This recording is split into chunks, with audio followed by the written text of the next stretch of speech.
সাগর ভাই ধরেন মিষ্টি লন। কি এর মিষ্টি? আপনাদের দোয়ায় আলহামদুলিল্লাহ গতকাল রাতে আমার সন্তান হয়েছে।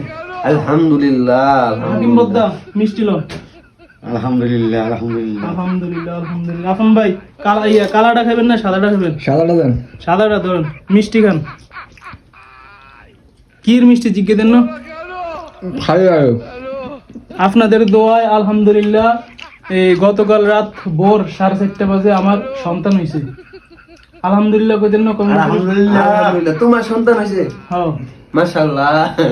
এখন আপনার সন্তান হয়েছে? হ্যাঁ ছেলে নামে? ছেলে হই। যাক আলহামদুলিল্লাহ। তো আপনি তো আজকে 5 বছরের বাড়িতে যান না, তো কেমনে কি ভাই? তো ওই কি হইছে? আল্লাহ তাআলা দিছে। আল্লাহ তাআলা দিছে, তো একটা মাধ্যম লাগে না? মাধ্যম খাল্লি বললে আল্লাহ তাআলা দিতে কোনো মাধ্যম লাগে না ভাই। আর মানুষ তো দেশে থেকেও সন্তান হয় তার না, আর আমি বিদেশ থেকে 4 বছর 5 বছর দেশে না গিয়েও সন্তান হওয়ালেছি। আর দেশে গেলে তো আল্লাহর রহমতে মাসে একটা করে হম। সরল সোজা মানুষ হয়, সবাই ঠগায়। ধরো ভাই, আপনি আবার আমার সংসারে আগুন লাগাইতেছেন, উল্টা উল্টা কি ভাবেন? রহস্যের কি আছে? আল্লাহ তাআলা দিছে, আল্লাহ তাআলা দিতে কোনো খাল্লি তো একটা মাধ্যম লাগে না? একটা জিনিস কি কোন ভাই? আর মিষ্টি এটা তো কালাটা আর খাইবেন? না না, আমরা খান, আমরা সন্তান হয়েছে, আমরা ভোলা মানুষে